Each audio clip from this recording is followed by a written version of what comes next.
Hello, this is Matt on the Moon Lambo channel, and word on the street here is that Bitcoin is going to be dropping below $10,000 again.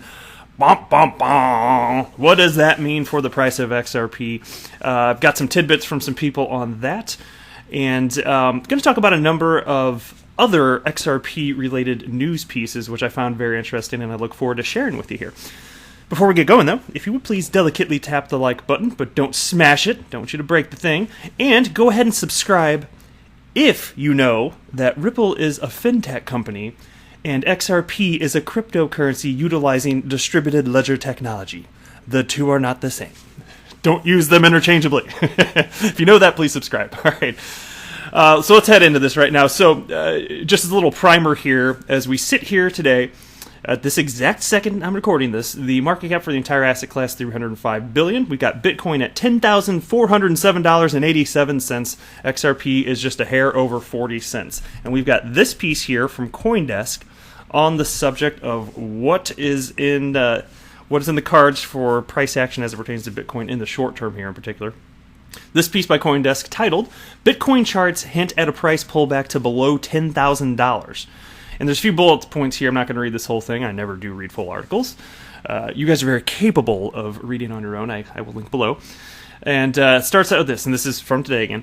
Bitcoin could fall below $10,000 this week as a strong sign of buyer exhaustion have emerged on the weekly chart in the form of gravestone doji candle. And I'm not a TA guy, so I'm not going to print it, and I know what the hell that means. But hey guys, we got a gravestone doji here. Sounds like a party time here. All right, a bear cross of short-term moving averages and weakening buy pressure on the daily chart also suggest scope for a drop. The case for a price retreat into the four digits would weaken if Bitcoin jumps above $12,450, invalidating a bearish pattern on the 4-hour chart. That would open the doors to a retest of the recent high of $13,880. And so with me not willing to make price predictions because I don't know what the heck I'm talking about when it comes to price prediction, I know plenty of stuff about XRP and Ripple. I'd like to share that with you, but I don't know. I'm not, that's not my shtick as far as making price predictions. Here's another guy I did want to share this with you. Now, mind you, this is like this guy on the screen right now. His name's Joe Saz, and seems like a nice enough guy, but he's a Bitcoin maximalist. And when guys like him are honest enough to be like, yeah, Bitcoin's probably going to go cratering in the short term here, I tend to listen because I don't want to say anything bad about their precious coin, whether it's price or anything else here. And so this is from Block TV News, at Block TV News on Twitter. And the tweet tagged Joe Saz here, who is in this little video clip here that's auto-playing in the background without audio. And this tweet here states, we're jumping below $10,000 today, if not tomorrow. And by the way, this tweet was from this morning. It's kind of in the evening on July 1st as I'm recording this here. At Joe Saz sees red flags on the horizon and a violent drop in Bitcoin markets approaching. See full report. And then there's a link to this here if you guys do want to check it out here. And so I watched this. This is a little like minute and a half clip or so if you guys want to click on this after this video is done. But he seems highly confident, again, that either today or tomorrow this is going to be dropping. And so, this is short-term price action. I'm here for the long haul, but it's in the news, so I thought I'd share it with you because, to be honest, look, when it comes to price, I'm just as curious as you guys as to what's going to be happening. And it's interesting to be in the some of the volatility day to day.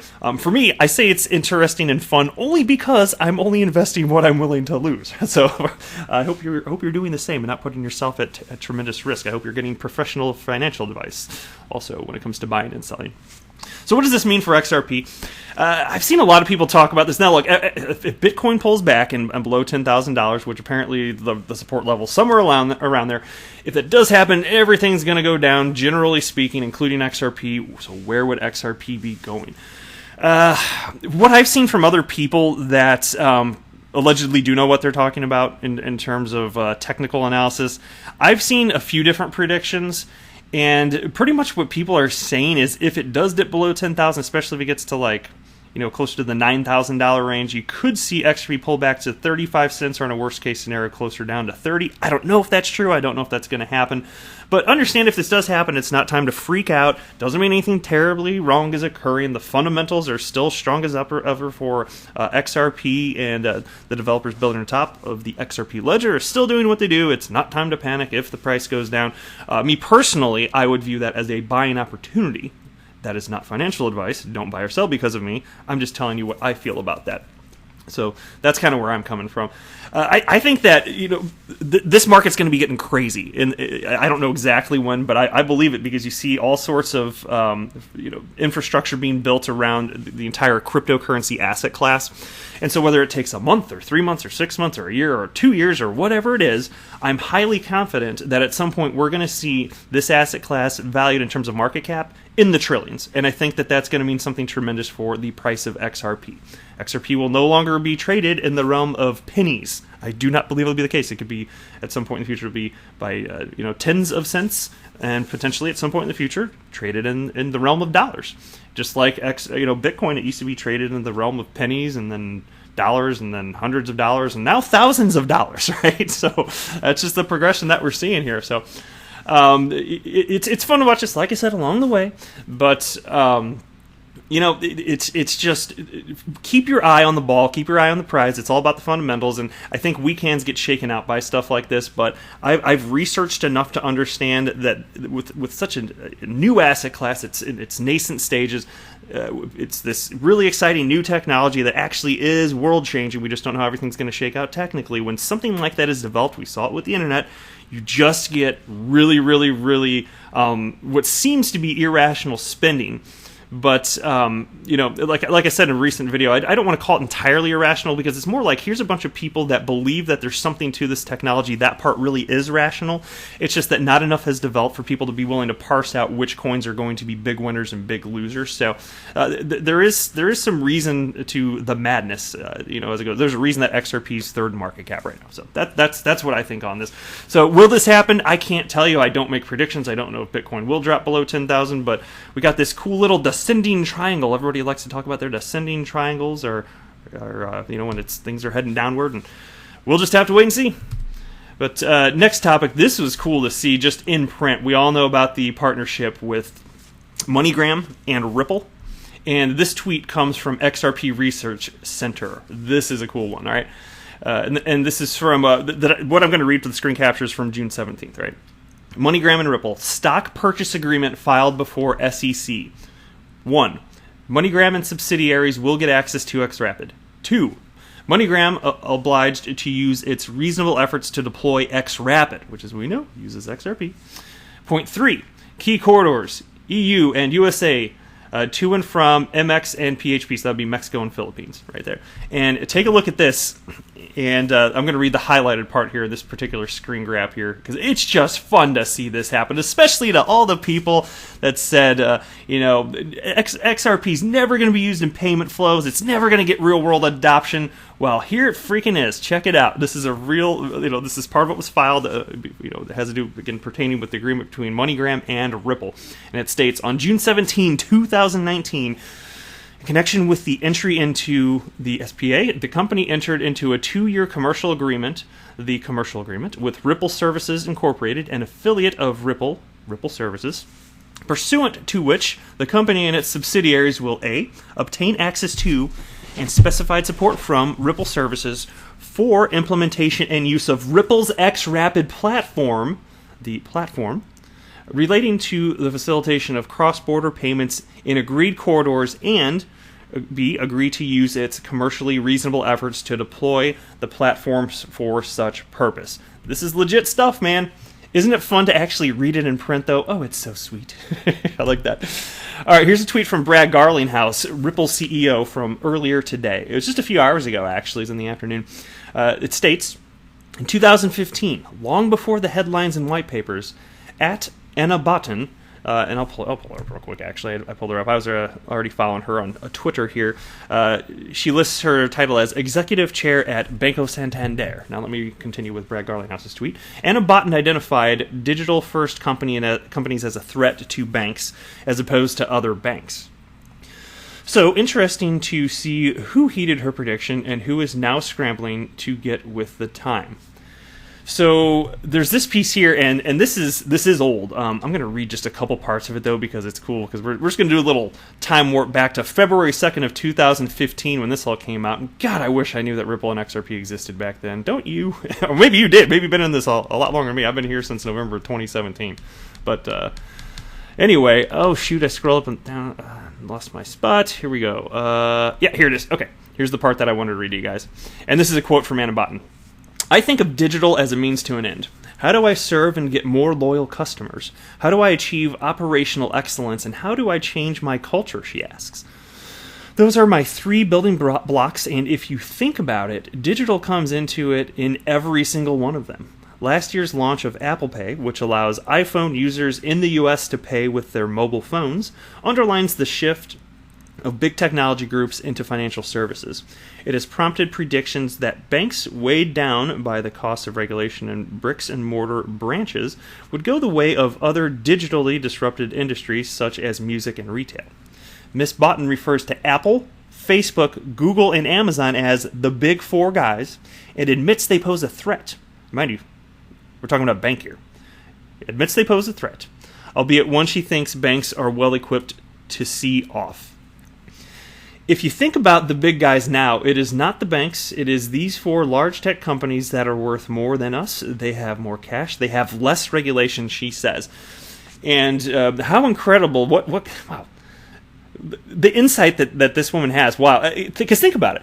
Facebook now launching Libra, this is exactly the type of stuff, and not that she necessarily foresaw that, but she named the big companies getting as potential competitors. Now, as far as the use case with Libra, I've mentioned in previous videos, there can be some crossovers in terms of, what banks are doing, use cases even with XRP and XRP, the U.S. dollar outside of its use as one of the, because it's one of the fiat currencies in the basket of fiat currencies that make up the actual value of Libra, because it doesn't have its own market value. It's backed by a basket of fiats anyway. So it's just incredible that she understood the importance of this. And it's like I said, you got now Facebook kind of jumping into some aspects what banks, like services banks, could provide. And she started thinking about this several years ago. And, it's still early days as far as banks adopting Xcurrent and Xrapid. We know that there's been massive adoption, relatively speaking, in terms of Xcurrent. And Brad Garlinghouse recently mentioned that there were upwards of 15 clients of theirs officially using the production version of Xrapid. But it's such early days, and this disruption is happening right now, and things are going to increase at an exponential rate, methinks. That's what I'm suspecting will happen here. And so it's kind of neat to go back and see which people got it sooner than later. She got it sooner than later. So it was funny. And then there's this from XRP Crypto Wolf in response to Brad's tweet. Right? And he wrote, it makes a lot of sense as to why Santander Bank has been working with Ripple for years, since they saw all this coming ahead of time and prepared for it with Ripple's Xcurrent. So they wouldn't become irrelevant against companies like Facebook. One Xrapid for Santander, sir. I like the way that he phrased it. Yes, sir. Win Xrapid. Win Xrapid. You can ask him win Moon and win Lambo too, right? That'd be good. I don't know. But look, I think that there are a ton of banks out there that, even if they haven't officially switched over to Xrapid yet, I just think it's coming, because like Brad has said, and it's so logical, it makes so much sense. If they're providing a better product, at a better price, why would banks not jump on board? Because the truth of the matter is that there was no technological solution to the fractured cross-border payments industry prior to blockchain technology coming into existence. And then even once that came into existence, you still needed developers to build on top of the ledgers of any coin to make it happen. In this case, it was a Ripple building on top of the XRP ledger and utilizing interledger protocol via Xcurrent, because that's essentially what it is, right? So it's amazing, and you're going to see more and more of this, but man, if you're listening to me speak these words right now on July 1st of 2019 or shortly thereafter, congratulations, because you are at the front lines of this emerging technology, so bravo, kudos to you, especially if you get the big picture, because this is happening, guys. This is happening. Cryptocurrencies are not going away, and as things stand now, I see no reason to think that XRP is not going to be utilized in a rather large way globally, and probably for a very, very, very long time. That's my guess, not financial advice. That's just what I think is happening here, and that's why I'm excited to be here, frankly. Here's a tweet from Ripple. This is from earlier today also. Blockchain and crypto-powered payments are going to be the start of a massive efficiency in a system that just hasn't had a lot of other options. Kahina Van Dyke shares her thoughts on the democratization of cross-border payments and more. And then there's this piece here, and she is, by the way, is her title here? No, I think it's in the piece, though. I keep forgetting what her title is. I follow her on Twitter, but I can't freaking remember. There's too many. I follow as many Ripple employees as possible, and I just can't remember all their titles. I do my best here. So anyway, here it is. Here's the first part I want to read here, so you get her title too. In an interview with Payments, Kahina Van Dyke, Ripple's SVP, Senior Vice President, of Business and Corporate Development, shared her views on this partnership and its goals. Okay, let me just scroll down to the part that I really wanted to read to you here, because it's really the big picture stuff. It's just this little chunk right here, and it's about the crypto advantage, which is, to me, the most exciting part of what Ripple's doing, utilizing XRP, right? That's fair, I think, right? Okay to feel that way. The advantages inherent in cryptocurrencies lie with speed and security via cryptography, Van Dyke told Payments, offering an illustration of how the status quo in cross-border can be upended. Today, speaking in terms of general fund flows, if one party wants to transact or send money across borders, say from the U.S. into the Philippines, money must be pre-deployed in the Philippines in a bank account located there. So she's talking about Nostro accounts, Nostro Vostro. MoneyGram, for example, must pre-fund those accounts, and MoneyGram must pay its agents, who in turn pay out cash on site, here in pesos. Van Dyke noted that in tying up capital is an expense to MoneyGram, as the firm needs to have bank accounts all over the world, and also represents a risk assumed by the company as money moves between accounts and can take several days to settle. By way of contrast, she said, the partnership between Ripple and MoneyGram, through which the latter uses XRP as a form of bridge currency, means that senders in this case take their US dollars, convert them into XRP, and then convert them to pesos at the recipient's end of the transaction. The transaction can be settled within a minute rather than several days. Van Dyke likened the process to a near instantaneous transfer of real value, whether done for consumer-focused or B2B transactions. A huge advantage over relying on a promissory note underpinned by the correspondent banking system. And this is the coolest thing in the world to me, guys, because, it was announced the other day. It was a CEO, what was his name? Alex, I forget. I can't remember his last name, but his name's Alex, I believe. Anyway, he announced in a television interview, he just happened to mention, rather, that MoneyGram, they currently have over 22,000 payment corridors. Right now, they already have that in over 200 countries. And so, as far as which of those corridors could utilize XRapid, I don't know for sure that it would be all of them, but it would be a lot of them. And the way that, MoneyGram has their staff has been talking, and the things I've seen publicly written by their staff, it seems to me that XRapid is going to be used in a rather large way. And one would presume that all of this money MoneyGram's got tied up all over the world can, once they feel safe enough about this, once they've used XRapid for a longer period of time, they can take out a ton of that dormant capital and use it for other purposes. So, and I understand, again, they're out of beta, they're moving into production. I totally got that. But it doesn't mean necessarily that they're going to move all their dormant money away. Maybe they will. I haven't heard word on that. And so if they don't do it right away, I won't blame them. But if they do want to do it right away and take that advantage, then man, that would be cool, because it just means they've got that much more faith in Ripple and XRapid and all that good stuff. But I mean, they're basically relying on XRapid to run substantial portions of their business. So that's not something to take lightly. So it's a major development, and it's got the attention of everybody else, all their competitors as well. So this is one of those things where if it doesn't open up the floodgates, so to speak, I think it's going to result in more adoption. I think it's going to spur adoption just at an increased rate. So it's all good stuff all around. Now this is on a different topic. This is from Cointelegraph from just a few hours ago. It was posted.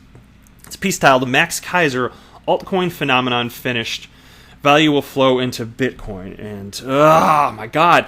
This Max Keiser guy comes off as super likable, but he's just so close-minded, and he's so anti-XRP and apparently every other coin. So he's truly a Bitcoin maximalist.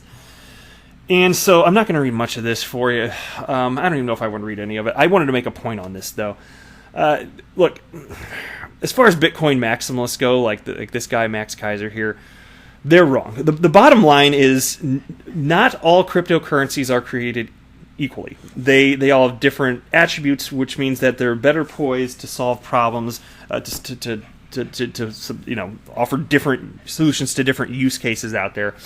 Bitcoin and XRP, technological, very different. Yes, they share some similarities in that they're cryptocurrencies and use distributed ledger technology, super duper. But in terms of efficiency, speed, cost per transactions, varies dramatically. And because of that, different developers have chosen to build on that as opposed the XRP ledger, as opposed to developers choosing to build on top of the Bitcoin blockchain. And again, there are specific reasons for that. And so to think that everybody's going to just want one specific coin, I mean, look, it's like Bitcoin was supposed to solve the problem of money being siloed in different walled gardens all over the world, so to speak. And all it did was create the same problem tenfold, because you've got thousands of coins that, in many ways, many of them could be used technically for the same use case, but some will actually get traction here. And so he's wrong. He's absolutely wrong. The value of look, a lot of the cryptocurrencies out there, thousands of them, sure. Many of them, I'm sure, are essentially going to go away. They're going to go to zero, or they're just going to be straight up delisted from all or most cryptocurrency exchanges at some point. That I could see happening. But there are going to be some that take hold. XRP is going to be one of them. And so when you see stuff like this, I don't suspect that you guys will get scared of it, but I just want to point out how silly and closed-minded this is. And it's amazing to me that, because in order to be in the cryptocurrency space, in order to be a proponent, a strong voice for Bitcoin, you have to really be forward-thinking. And so in that sense, he is. In that aspect, yes, he gets it. Things are changing, this and that. But he's so entrenched in this ideology that says down with banks and down with the government that he's really missing the evolution that's actually occurring. He's missing many important specifics. And so it's just amazing to me that somebody could be so open-minded on that front, but then so closed-minded to the point where you can't even understand that cryptocurrencies have different attributes that will cause different developers to want to build on top of those blockchains, on top of those ledgers, which will result in people, the retail speculator, to invest in different coins as a result, which is the case with me. There's a reason that I'm investing in XRP, and it will also result what these developers building on top of the blockchains and ledgers are doing. It'll also affect how buyers of these particular cryptocurrencies, not just how they're buying it to speculate, but actually use them. So he's wrong. I just wanted to point it out again. All right, and this is the last piece I wanted to cover today, and this is just a fun way to end the video. This is from Brian Armstrong, who's a co-founder and CEO. That's still his title, right? He's still CEO. Let me highlight this. Yeah, co-founder and CEO of Coinbase. And he tweeted out, 58% of Americans now say they have heard of Bitcoin. And then there's a link to the blog, which I'll pull up in just a second here. And it says, by the way, we are increasingly focused on expansion outside the U.S. as well. And so here's the good old block here. And I just wanted to read these several bullet points right here because I thought they were kind of fun when I read through them. Key findings from Coinbase research. Currently, 58% of Americans say they've heard of Bitcoin. And I think that's important. Isn't that amazing? Over half of the United States population knows, or at least has heard of Bitcoin, even if they don't really know a whole lot about it. What was that number 5 years ago? Nowhere near that. I don't know what the number was, but nowhere near that, right? Next bullet point. Over the past year, more people searched on Google for Bitcoin than the royal wedding or election results. Also a fun fact. All right, third point here. To date, more than 70% of U.S. states have enacted legislation that addresses cryptocurrency or blockchain. I got to admit, I didn't know what that stat was prior to reading this, but that's maybe a little bit higher than I would have guessed. If I had to take a shot in the dark guess, maybe I would have said, is it like 20 or 30% of states? So despite federal legislation lagging behind relative to legislation within other forward-thinking nations as it pertains to cryptocurrency and blockchain, okay, well, at least you got 70% of U.S. states, individual states, trying to move forward here. Federal legislation, fine, not so hot, not yet. They need to finalize some stuff, but hey, the states are trying at least. That's cool. Fourth bullet point here. Crypto is becoming an increasingly important aspect of local economies. The top 10 U.S. states for percentage of the population that owns crypto are California, New Jersey, Washington, New York, Colorado, Utah, Florida, Alaska, Nevada, and Massachusetts. So anyway, I just thought I'd share it with you, and that's all I got for you today. But everyone, thank you so much for checking out this video. I really do appreciate all the support. My little channel here, it's now been around for just over 6 months, and I'm about to hit 3,000 subscribers, hopefully within the next few days or so. So I want to send a very, very sincere thanks to everybody out here who has given me a shot, who is listening to my content. I'm absolutely humbled, and I really appreciate the opportunity. So that's it. I am not a financial advisor. Do not buy or sell anything because of anything that I say or write. That would be a very, very, very bad idea.